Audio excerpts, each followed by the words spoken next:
திமுகவுக்கு வரக்கூடிய anti incumbency எப்பவுமே டிஃப்ரெண்ட். ஏன்னா ட்ரெடிஷ்னலாகவே அதிமுகவுக்கு திமுகவோட 1 ஓட்ஸ் அதிகம், 2வது திமுகவுக்கு ஆன்டி இன்கம்பன்சியும் அதிகமாக வரும். ஏன்னா நான் சொன்ன இந்த பார்ட்டி ஸ்ட்ரக்சருமே அந்த மாதிரி தான்.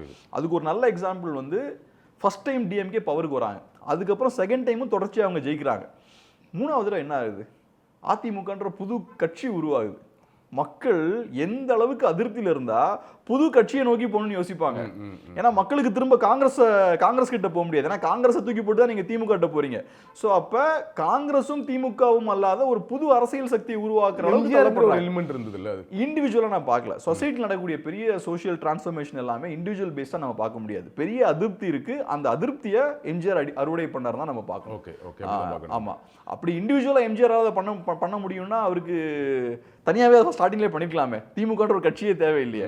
ஸோ திமுகன்ற ஒரு கட்சிக்கான தேவை இருக்கு. அந்த கட்சி 2 தடவை ஜெயிக்கும் போது பயங்கரமான ஆன்டி இன்கம்பன்சியும் அதிருப்தியும் கிரியேட் ஆகுது. அதை கவுண்டர் பண்றதுக்கு புதுசா எதுவும் ஃபோர்ஸஸ் இல்லை, பின்னுக்கும் போக முடியல, சொசைட்டி பின்னுக்கு போகாது. அப்ப என்ன ஆகுது, அதிமுகவோட தேவை ஏற்படுது, புது கட்சி உதயமாகுது. ஸோ அதனால இப்பவும் களத்தில் ஆன்டி இன்கம்பன்சி இருக்கு. ஆனால் ஏடிஎம்கேவோட சேலஞ்ச் என்னன்னா அந்த ஆன்டி இன்கம்பன்சியை கன்சாலிடேட் பண்ணி தூக்கி உட்கார வைக்கணும் உள்ள.